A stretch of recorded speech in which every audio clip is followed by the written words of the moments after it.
What percentage was that range anxiety? I think a few years ago, range anxiety was really the big thing.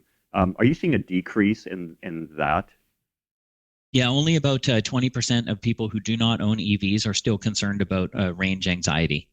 I Yeah, think most people now know that modern EVs have big enough batteries you can do sort of whatever you want. And I think most people have been witness to the availability of public DC fast charging and the increased numbers of level two charging around town. yeah, And a lot of new residents of condos have come to be very surprised in a great way that there's level two charging mandated for every parking stall or many parking stalls. So right, now we get customers that come in that were not shopping for a car at all, have no interest in buying a car, but they've just rented or bought a new condo or moved right. into an existing condo. And they come in and they look at their parking stall and it says it's like there's an EV charger there. Now all of a sudden they're looking at each other like, well, hold on. If we have charging here, why do we need a gas car? And that's a new question that hasn't really been posed by renters and new condo owners in the past. It's like, it's this extra poke and prod from the EV industry, like, hey, you can have an electric car now. You have a place to charge. So we're seeing a huge number of consumers that were not EV customers, weren't even looking for a car. Now they're looking for an EV because Yeah. they can charge it at home.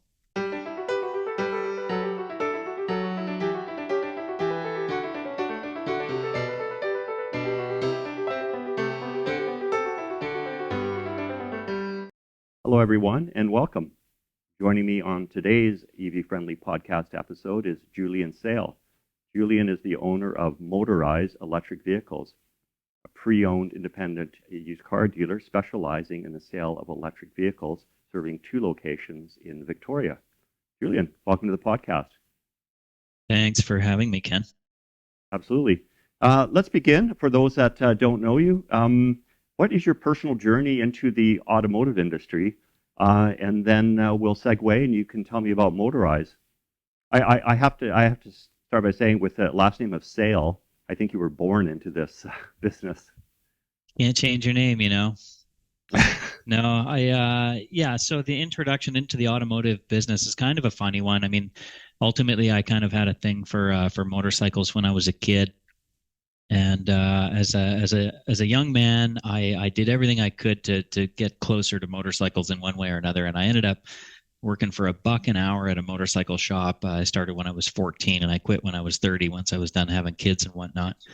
And I really enjoyed the experience, learning all about the motor vehicle industry and building relationships with customers and learning to keep customers coming back to me over the long multi generations. I saw parents raise their kids and get them set up with motorcycles and stuff, and then I saw the kids become young adults and got to get them set up, and I just sort of fell in love with the idea of being in a motor vehicle industry where you get long. This is a relationship based business. Anyway, I wanted to be an owner. That didn't work out in the motorcycle industry, so in '07, I decided to quit my comfy, cushy job and throw caution to the wind and open up my own business. And of course, the big recession came. So I opened up Motorize in the end of '08, actually, after working for another car dealer for a year. And really enjoyed the business and whatnot. I thought, well, just going to do this myself because I'm not very good at working for others. So anyway, for some crazy reason, I thought I should open a business. So I did. So I opened up Motorize. And I always leaned on hybrids and small fuel efficient cars right in the beginning of Motorize. You couldn't really get EVs yet. But because it was a bit of a recessionary time, I figured that my business would need to be resilient, whether times were booming or busting. And if I focus on the efficient side of things, then I could appeal to the penny pinchers and people who were just trying to keep things cheap overall. I thought there's always going to be a market for that. So I started selling hybrids and small economical cars in '07, '08, '09. And then when I got my first Nissan Leaf, like I'd heard about Tesla Roadster and stuff, and I knew that electric cars were sort of on the horizon, kind of, Hmm. maybe-ish. And I saw the movie Who Killed the Electric Car, and I thought, wouldn't that be cool to get into EVs? But there was just no access to inventory for the first while. Well, in 2011, I had the opportunity to buy a used Nissan Leaf out of Seattle, so I did.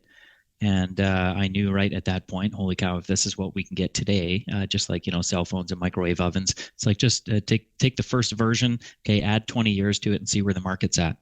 And I just thought, well, this is a no-brainer. If I get in early on EVs, I can probably make a good name within the business and learn how to run an automotive dealership and grow it out of a recession, selling something that should be recession-proof because I always come every 10, 12, 15 years. Here we are. And yeah, so that's it. That's kind of how Motorize was born. We sold internal combustion vehicles up until the spring of 2016, when there finally was enough inventory that we could not purchase internal combustion stuff and just stick strictly with EVs. We faced a lot of significant and insanely large challenges over the last few years, but it's been good. It's a good growing business. We have a nice customer base. We sell used EVs from every brand. And now we're getting into those generational sort of business models where people just keep coming back. And you're one of the very few out there that actually specialize in just EVs. I don't know There's a too few many now. independents that are just specializing in the EV line. It's a tough gig because like if you're a dealer and you want to sell inventory, it's nice when everything is smooth and consistent. But in the EV world, it's been a little challenging because as an independent dealer, for example, I was up against the wall when rebates came out on new vehicles, but there was nothing for used. So that there have been issues where I had all my eggs in one basket with Nissan Leafs, for example. In 2016, I had I just bought 22 of those in a day. All my inventory was sitting on transport trucks, and Nissan issued a recall that was going to affect my ability to sell these cars, and it took them 6 months to fix. So I had to lay off all my staff and just sit on inventory and bleed for months while I waited for these recalls to get fixed. And so there's all sorts of challenges that exist in the EV world that don't exist for dealers who are selling conventional vehicles. So it's been a grind, but it's also been highly exciting, very profitable at times, and it's been an amazing business to grow. Well, I did. So I did manage to visit the Motorize website and have a look at your inventory. You have a lot of vehicles sold. Yeah, which is good. So what are you dealing with now? What is popular for the used EV market? What's not popular, or is there anything that is not selling? Well, I mean, it's a tough question to answer. What's popular? That's kind of a floating target because that question is tied into what's affordable and what's available, and those are not always, they don't always line up together. So I'll just a quick backstory. When we started selling basically Nissan Leafs, Kia Souls, BMW i3s and whatnot, they got really popular in 2014 because they were actually available, right? So that's the available component. And the average ticket price on a vehicle was like basically 25 to 30 grand for several years up until about 2019. And we did a super, super high volume in 2019. And our average ticket item was, I think, 30 grand or 29 grand or something in 2019. Well, when COVID hit and inventory supplies got really, really tight, the vehicle values went up and up and up. And our average selling price in 2022 was $58,000. So if you think about the number of people who can afford an article, the percentage of the population that can afford to purchase something is there's a larger percentage of people who can afford to buy something at a lower price than at a higher price. So we've really struggled with affordability. The prices have been really, really high for the last 2 years. And now prices are coming down. And we're finally starting to see people trade in, economical 7, 8, 10-year-old Nissan Leafs and buy something with longer range. So yeah, I can't remember what your exact question was, but basically we've struggled with affordability. Now we have that. Well, yeah, it's kind of leading into the second question I had, because I did want to discuss about the supply chain. We know the supply chain is really affecting the new. There can be up to a year and a half waiting lists. Are you getting that on the used end? Are you having customers come in, I want this particular kind of car, and you say you're looking at 6 months or a year to get it? Do you have inventory available now? I have access to almost all inventory right now. I mean, Tesla has been building their production capacity at a furious pace, far eclipsing any other manufacturer. So access to Tesla vehicles is very good because they've been selling a lot of vehicles over the past number of years, and there is no wait time on new Teslas. They're producing as much as people will consume and then slightly more. So Tesla has about 13 days of inventory in stock of pretty much all models. So that makes it really easy for me to get inventory. People like, as long as I have Teslas in stock, people will trade in other vehicles, other EVs like Leafs, i3s, Souls, Konas, EV6s, pretty much anything on the market that get traded in. So I have no problem with inventory right now. However, last summer we did see massive shortages that really caused some problems for the business. Like in July of last year, I had 6 cars in stock at one point, and I had 2 people trying to buy full time, and the prices were just getting so high. Like you go to the auction, you look at the prices, you're like, hold on, the new one's 50 grand. I might be able to sell it for 60, and somebody's paying 75 for it.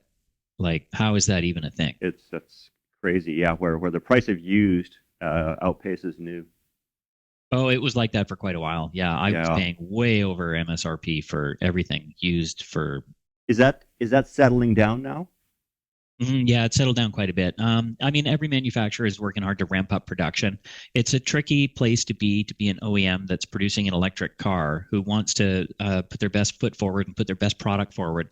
But if they're not profitable on an EV, yet they really want to sell the EV because they're trying to attract the future generation of customers. They're trying to sell somebody an EV today, knowing that they'll trade it in for something slightly cooler that comes with a hotter paint color and bigger wheels 3 years down the road. Just like the cycle of internal combustion vehicles, dealers want to sell these EVs like crazy so that they can get on to unit number 2, which is going to be profitable, hopefully. But it's a kind of a sticky situation for the entire market right now because Tesla has just dropped their pricing big time, shaved a huge amount of money off their cars. They've got the best cars on the market with the biggest margins. They can afford to do it. The other guys can't afford to do it. Well, now Ford has followed with the Mach-E. Yeah, but they're losing money. And They're losing that's money, really yeah. hard. That's a tough pill to swallow. They're going to have to endure some short-term pain until they can increase the volume such that they can bring the per cost unit down. How is that going to affect the used market when that car traded back in 2 years, 3 years from now? Well, my position's always the same. I'll take every EV I can get. Everything that's available, I'll take it. Bring it to me, and I'll buy it. I can sell everything that we can get, so it's not a big deal for here. I think it's good overall. I mean, yeah, it's going to push the prices down on the inventory that consumers own right now. They're going to see less money on trade-in in a year or two when they come back to get another unit. But on the bright side, if they're buying a new unit, it's going to be price lower than it was before. So it's like buying and selling in the housing market. When the market's up, yeah, you pay more for a new house, but you sell your old house for more. Yeah. It's the same thing with cars. So it's kind of a wash, really. But the important thing that I think the most important factor is that the average selling price is coming down. And as the average selling price comes down, a larger portion of the population can see that as affordable and will make the purchase. Right. So as long as manufacturers are focused on manufacturing in higher volume so that they can bring their cost down, then these new lower retail prices that you see right across the board on new and used are going to spur interest even further and push the adoption even more quickly. So it's kind of like EVs, all green lights. Yeah, so price point is an obvious advantage to used.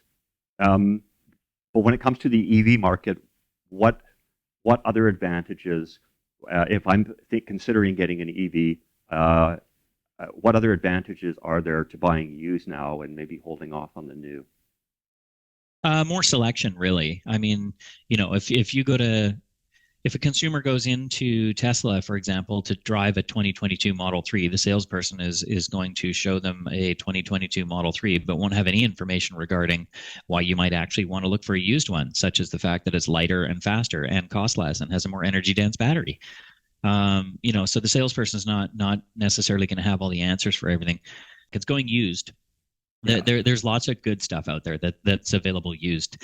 There have been a lot of options changes between all the different manufacturers, and comparing new stuff with used stuff does actually provide quite a difference in model configuration and selection. So I think if a buyer was shooting for a used EV a year ago or 2 years ago, they would have been hard pressed to get a good selection. But now it's a buyer's market. Prices are down, and there's a ton of stuff from so many different manufacturers on the market and available today. So it's the used market's pretty good. Great. In BC, we could say that we're probably leaders in North America in our uptake of the new car sales. Anyways, I think we're just under about the 19% mark to meet those mandated sales targets. The rest of the country is sort of lagging. What is your typical kind of customer now? Are you just still seeing the early adopters, those enthusiasts? Are you seeing people who are maybe been a little skeptical or been holding off? Or are you starting to see those kinds of customers and they're just curious? Well, we're always trying to learn as much as we can about the EV segment. To answer your question, in the beginning, we were selling to, people that were either economically driven, environmentally driven, or socially driven. Those are the three different groups of people that would buy EVs as early adopters. They had something in their head. They were going to deviate from that path, and the EV was the quickest way to get there. So they would buy an EV. Those are the early adopters. We're reaching mass adoption now. Now they're at a price that's low enough and the availability is high enough. We get kids right out of high school are buying EVs. We get, I just sold a smart EV to a guy who's 95 years old. He's taken his Austin Healey into the paint shop. It's going to be 3 months to get the rust fixed. And he wanted something to rip around in. So he's like, a smart EV, perfect, I'll take it. There's the whole host of people. We've got the families that are packing a whole bunch of kids around. We've got the serial travelers who want to cross the country and they buy a car with free unlimited supercharging. We've got the ski family who needs all-wheel drive SUV and they take an Audi e-tron. They're like, this is perfect for Whistler. We've got, there's nobody who's not buying EVs now. Right. Even the skeptic. I mean, are you getting any skeptics coming on the lot and? Yeah, they buy EVs too. No, they buy EVs too. It's hilarious. Like we had a Royals Eco Night hockey game. Okay, every year the Victoria EV Association puts on. They kind of take over the Save on Foods Memorial Arena downtown Victoria for a Royals hockey game, and Royals were playing against Kamloops Blazers, and they won. Thank God. So Eco Night was really exciting. So I wanted to learn more about our customers, and so we created a little sort of like a raffle ticket form. And on one side it says, I am an EV owner. People can tick that box, fill out this side of the raffle entry. We're giving away an Ego electric leaf blower. And so the question one, we asked people, how long ago did you buy your current EV? Was it 1 year or less, 2 to 3 years, 4 to 5 years, or more than 5 years ago? The next question is it your first EV? Yes. No, it's my second, or I've owned many. So we're like collecting a little data here. It's really interesting to see who's who. And then the third question we asked people, does your EV meet your needs? And the answers were, yes, it's amazing. Yes, but I wish it had more range. Yes, but I wish it was bigger. Or no, I'm ready for a change. Now on the back side, it says, I'm not an EV owner. They could fill out this side if they're not. And so we only asked two questions of the people who are not currently an EV owner. Are you considering buying an EV in the future? And the answers are, yes, I'm currently looking for one. Yes, I'm on a waiting list. Maybe in a few years. Or no, I'm waiting for flying cars, kind of as a joke. But it's like, no. And then below that, we asked people what factors, if any, are holding you back from buying an EV. And the options to choose from were cost, range, size, availability, home charging, the charging network, my current car still works, or other. And I was pleased to see that about 35% of the people that came by our booth were already EV owners, and half of those had already owned 2 or more EVs and had become EV owners more than 5 years ago. Roughly 2/3 of the people who came by are not EV owners, and half of those are considering buying an EV as their next car sometime in the near future, unless they already had one on order, right, or were in the process of buying. Well, so, what percent, Julian? What percentage was that range anxiety? I think a few years ago, range anxiety was really the big thing. Are you seeing a decrease in that? Yeah, only about 20% of people who do not own EVs are still concerned about range anxiety. Yeah. I think most people now know that modern EVs have big enough batteries you can do sort of whatever you want. And I think most people have been witness to the availability of public DC fast charging and the increased numbers of level 2 charging around town. Yeah. And a lot of new residents of condos have come to be very surprised in a great way that there's level 2 charging mandated for every parking stall or many parking stalls. Right. So now we get customers that come in that were not shopping for a car at all, have no interest in buying a car, but they've just rented or bought a new condo or moved into an existing condo, and they come in and they look at their parking stall and it says it's like there's an EV charger there. Now all of a sudden they're looking at each other like, well, hold on. If we have charging here, why do we need a gas car? And that's a new question that hasn't really been posed by renters and new condo owners in the past. It's like, it's this extra poke and prod from the EV industry, like, hey, you can have an electric car now. You have a place to charge. So we're seeing a huge number of consumers that were not EV customers, weren't even looking for a car. Now they're looking for an EV because they can charge it at home. Are you seeing less? Are you able now, because that range anxiety is still there, but it's decreased? Are you able to get them? Is it easier to get them into the right car? because I think there's a tendency with range anxiety to overbuy. I think we see that in the market in general, buying too big of car, or it's just because of the perception that, well, I may take that 800-kilometer trip one day. I better have the biggest battery possible.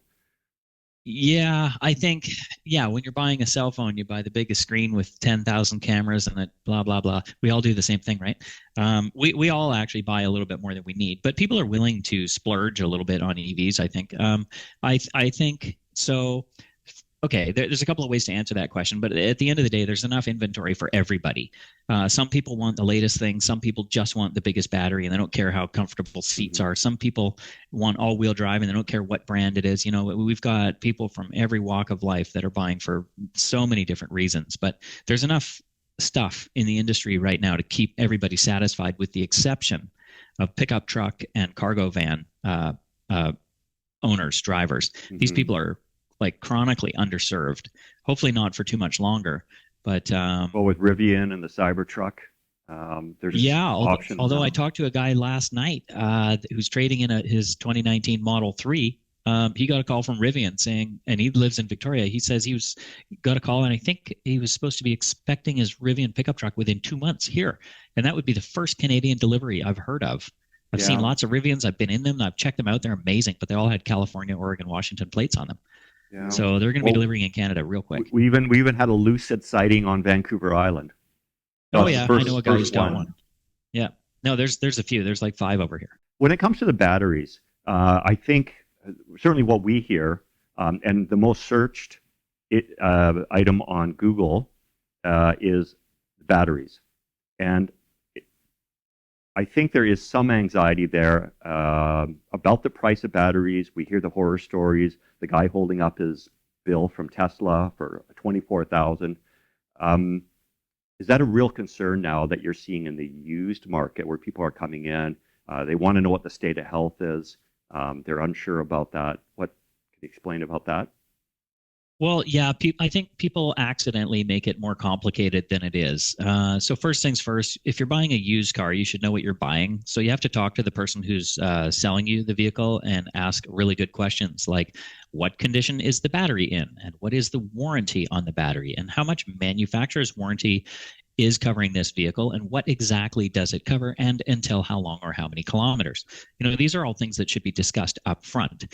And a consumer would be wise to also ask questions like, oh, okay, so historically, when do these things wear out? At how many kilometers should I expect to encounter a large service bill? Can I get a warranty that will cover against the most likely failures? And, what do these cars look like at 200K, 300K, 500K? You can ask a dealer, what kind of things have you seen fail on these cars and why? And how much should it cost? These are all great questions for consumers to ask their dealers. And if your dealer knows what they're talking about, then they'll be able to give you fantastic answers to these questions. Regarding the battery, I would say that if you look at the beginning of the EV industry, and air-cooled batteries in the 24 kilowatt-hour variety, pouch-style cells from Kia and Nissan were not great in the beginning. The 2011, 2012 Nissan Leafs, they were actually an amazing car that did very, very well given what technology was available at the time. But those are not long-lasting batteries. Thankfully, you can retrofit a newer battery all the way up to the newest 62 kilowatt-hour battery goes into the old 2011, 2012 Leaf. So you can breathe new life into these cars with a junkyard battery out of a car that gets wiped out. Right. So do you see that growth in that industry then, where down the road it's just easy swap it's happening out? Now. It's happening now. Yeah, it's happening now. We got a guy named Tom Sawyer in Victoria. He just put a 40 kilowatt hour battery in a 2012 Leaf. He brought it by the other day. It shows 400 kilometers range in a car that only went 160 when it was new, and the battery was like 10 grand. So most people are never going to buy a battery. However, if you buy an older, cheap EV with an air-cooled battery that's not in great condition, then you have two options. Either you have to buy the EV that's appropriate for you. So if somebody said, listen, I've got a daily commute of 100K, well, I would sell them a car that has an easy capacity of 200K or more to do a daily trip of 100, because I wouldn't want to set up a customer for failure. And then we have to talk about things like how much does the battery degrade on a yearly basis. If you lose 2% per year on a car with 400K, range. Well, by the time the car is like ancient and rusty and the doors and bumpers are falling off it and it has a million K on it, it's still going to have more range than anybody needs. Right. But if you're talking about a Nissan Leaf that only went 160 when it was new, and now it's 10 years old and the battery's at 50%, well, that car will actually be an amazing car for perhaps a retired person who only drives around within a 10-kilometer radius, because the car will have a real range of 60. But you give that car to somebody who works downtown and lives in Souk or lives in Abbotsford and wants to go to North Van, like, it's not happening. So you have to Yeah. buy the right car, you You know? have to buy the absolutely, and I guess that's how you're seeing your role, and because you do have well-trained professional salespeople to consult with the customers, make sure that they're getting in the right car. Well, we ask a lot of questions. Like, Yeah. if somebody comes in and says, "Hey, I like the green one," well, we're going to ask a lot of questions. Like, how many people are you moving around? Do you have a 240 volt capacity in your panel to put a 40 amp breaker so we can charge this thing quickly? And what are you doing with it? Do you need to do a trailer? You can put a bike rack on the back. So we Hmm. ask a lot of questions. How far do you go? Do you have that? Do you have workplace charging? Are you going to be charging underground? Do you have a safe place to plug the car in at home? Will a cord be able to reach the car? There's quite a few questions that we ask, but in a whopping 5 minutes, we can narrow down our customers' search criteria such that Right. we can find an EV that's going to be perfect for them most of the Excellent. time. Uh, let's switch to government and incentives. Um, how do you see the role of government um, in the, we'll say, in the used market um, to help meet these sales targets? They've set some aggressive targets. What can the government do to help that? Well, I think the government has been proactive in addressing a few different critical areas. One of them is the tax rebate. That's a big deal. So having a PSD exemption on used electric vehicles is critical, and that speaks to the affordability of EVs. Not Hmm. everybody can afford a 50, 60, $70,000 car. So if Right. you're in the part of the population that's more comfortable spending $15,000 or $20,000, that PSD exemption is going to be a big deal. Right. And just for people outside of the BC, uh, that's a 7%, basically about a 7% reduction. Yeah, it's a minimum 7% reduction on the cost of on the tax of the car, the provincial tax. Right. So there's also been some government incentives off new cars at the federal and the provincial level, and those make a massive difference. They can cut the value of a car by 10% or cut the cost of the car by 10%. Doesn't affect the value.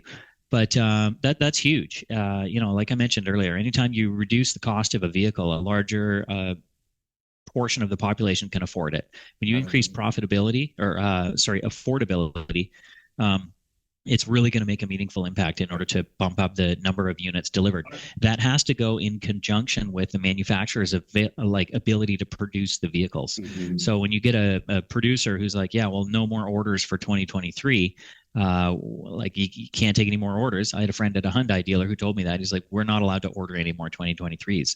They're going to get some and they show up. Most of them are spoken for and a few of them are available for stock.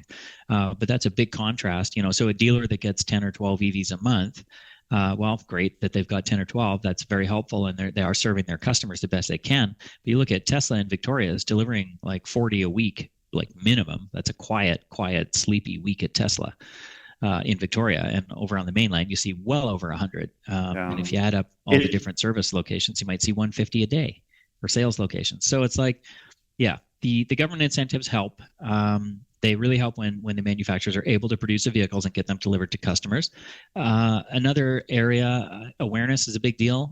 When the government starts to put money into DC fast charging and provides grant money to businesses and condos and all that stuff to increase the number of charging facilities yeah. available and increase the visibility of public charging, that makes a big difference. When people see that there's chargers everywhere and it's easy to commute and they see people charging their EVs and then leaving happy, they're more willing to buy the vehicles. So that's huge. But the next Do you thing the have, government, sorry, go ahead. do you have a DC fast charge at your dealerships? No, no, no. I Would don't would have the would electrical a infrastructure. would We can grants barely for run a microwave. businesses? So would grants for businesses to install those be a good incentive?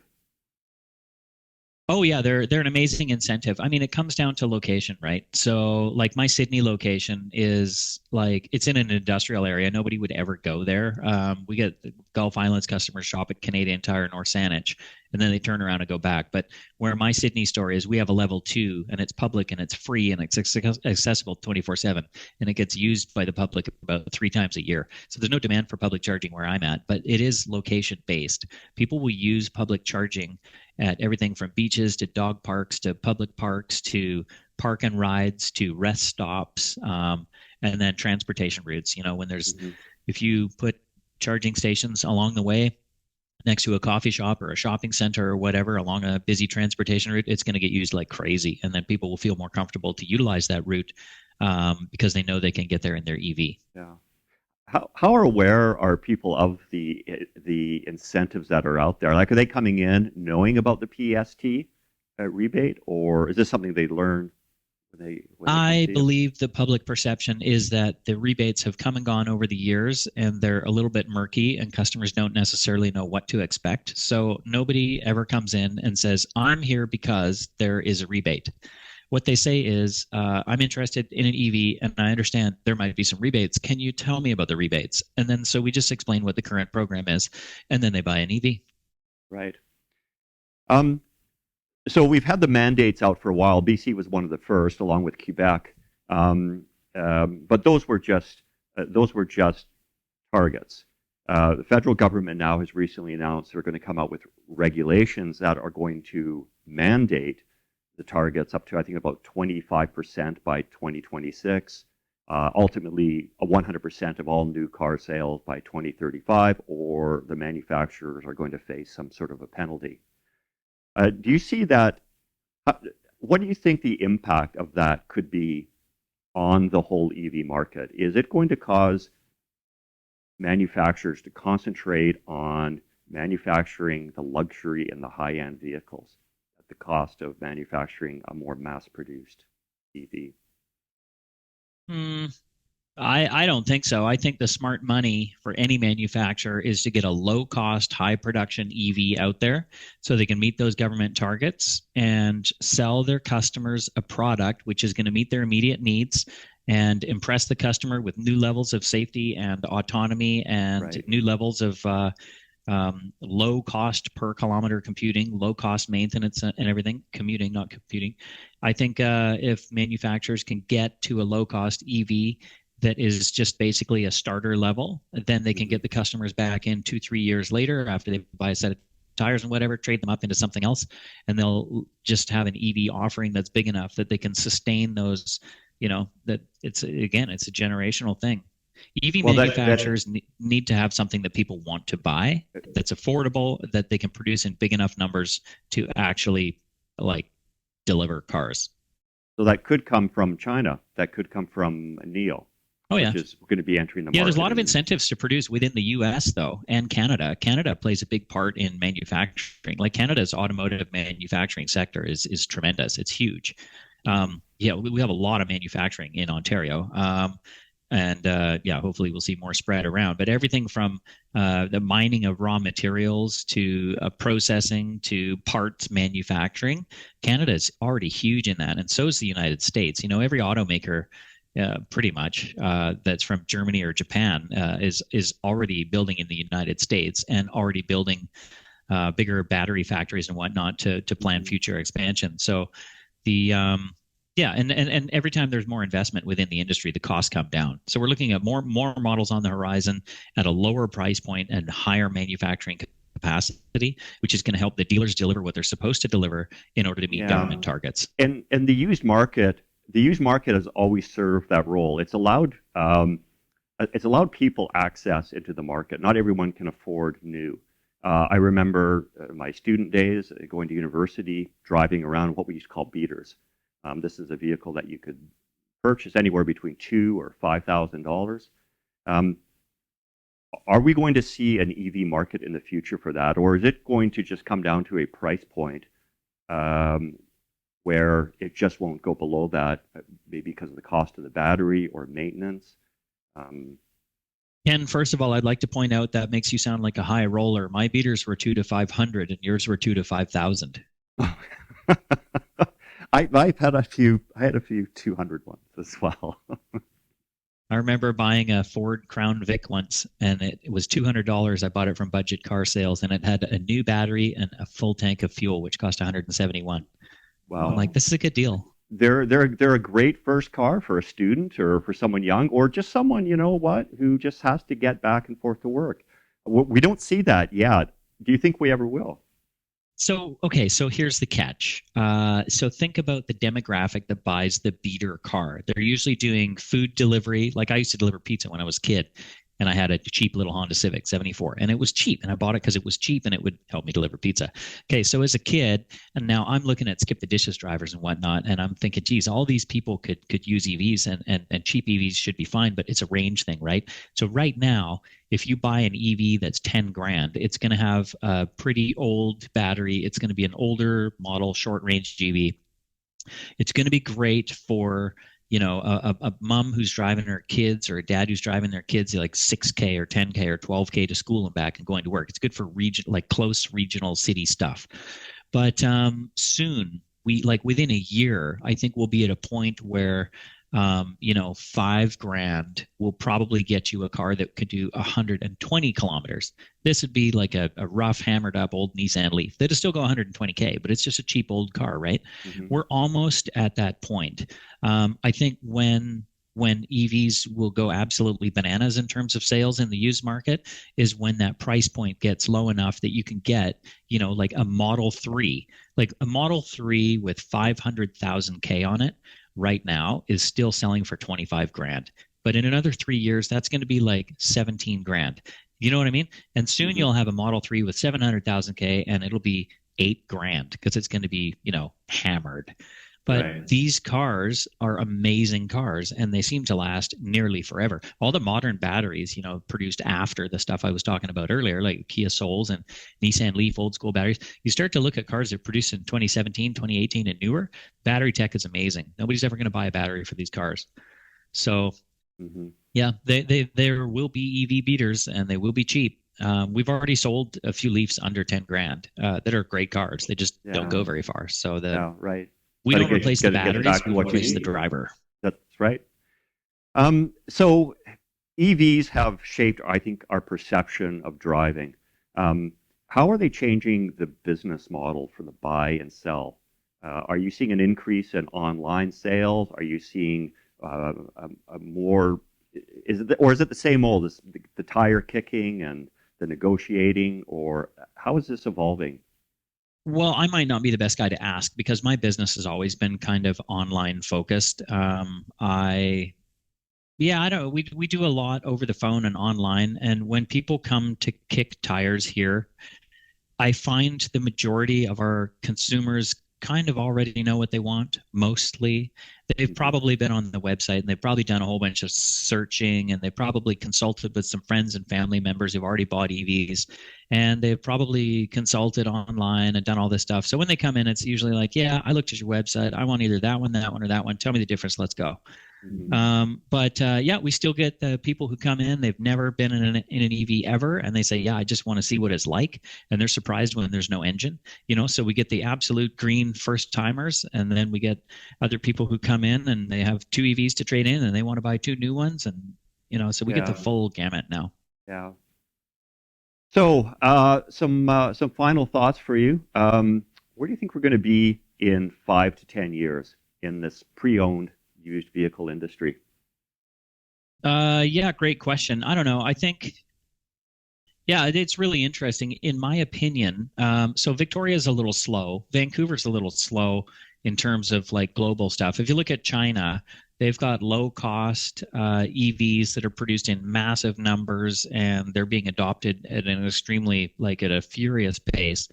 There's all sorts of industries that are going to open up, like battery recycling is a massive, massive industry.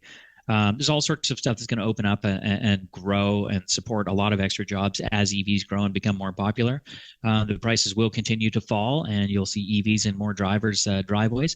I don't think we're going to, in 10 years from now, I don't think we're going to see a lot of young people owning cars. I think the car ownership model is shrinking and will continue to shrink over time, and we'll probably get more into a little heavier mix of fleet vehicles and autonomous taxis in the future when legislation catches up. And as I mentioned, Victoria, Vancouver, a little bit slow on that stuff. Like, how long did it take us to get Uber, right? But I don't know. Like, everything's a little bit slow to get going here. But I think the market will continue to grow. We'll still see more EVs and more driveways. But it is worth mentioning that the cost of insurance is getting ridiculous. The cost of interest is now high. The cost of EVs has been high for a long time. And if you look at somebody who's 10 years old now and you ask them, are you going to own a car? And then you tell them how much it's going to cost to own that car, they would probably shake their head and just say, no, that's way too expensive. Why would I ever do that? Now, if you couple that with the fact that ride-hailing services do drop the cost per mile, per kilometer of transportation, and will continue to push that price down, the thought of individual car ownership is going to diminish over time. As people like you and me grew up, we always had cars and we buy and sell cars and we love owning cars. It's going away. The number of parking stalls per residence is going down. Driveways are getting smaller all the time. You drive through a neighborhood where the houses were built in the 70s, and you could park 4 cars in most driveways. Drive through a new subdivision right now that was just built, and you get lucky to get a small car in one driveway in front of each house. You're like, hey, wait a second, where are the cars supposed to go? So we are going to a fewer cars owned per person model, but then you're going to see more kind of taxi and I don't know. You're going to see a change in the type of transportation people use over time. I definitely think we will. I see electric as a first wave, and automation is just really, it's already starting to follow. And Tesla's been a leader in that. So if you want to see keep following Tesla, if you want to know what the future is going to be in the next 2 to 3 years even. There's a lot of others that are working on autonomy too, but I just like they're really a long way away. Like Mercedes just released, Mercedes just announced a couple of days ago that in Nevada, you'll be able to use their level 3 autonomous driving. But if you read the fine print, it only works when you're in traffic. If you don't have a car in front of you, it won't work. It has to pace the car in front of you. And it only works up to 40 miles an hour. And it only works in Nevada, only on selected highways. Yeah. So it's like, anyway, so yeah, there are lots of companies that are working on autonomy, and it is coming, but Tesla would be the first one that gets it. So, Julian, if someone is in the market for an EV and they don't have to be restricted to the Victoria, you can serve all of BC or even beyond, how do they get a hold of you? Well, yeah, thanks for pointing that out. We do ship cars all over BC all the time. Well, not all the time, but sometimes. But yeah, people can reach us by just visiting our website, which is motorize.ca, motorize.ca. You can call us at 778-440-6686. And if you're in the neighborhood, come by, but please do book an appointment first, because there's only one of me right now, and our office staff is running around like chickens with their heads cut off. But we have a lot of inventory, and we are always happy to do overnight test drives with people. We find consumers maybe don't feel super confident making the switch from internal combustion to electric if they only get a 10-minute test drive, or if they're on a wait list, but they never get to see and touch the vehicle. So at Motorize, we'll have people come in, we'll ask some questions, figure out what is the most appropriate vehicle, narrow it down to 1 or 2. I'll throw you the keys, and I always tell people, listen, take it home. Enjoy it, drive it, take it to Costco, fill the thing up with kids and groceries, and do what you do with the car, and either come back with a check or come back with the keys. And that's kind of how we sell cars. Right on. Yeah. Julian, thank you very much for joining the podcast. Yeah, it's been a pleasure catching up. I appreciate all the wonderful questions, and I hope some of the information here has been useful. I enjoyed joining you today. Excellent. If you've enjoyed today's podcast, please like and subscribe to our YouTube channel. If you're too busy to watch a full video podcast, check out EVfriendly on the go, wherever you download your audio podcasts.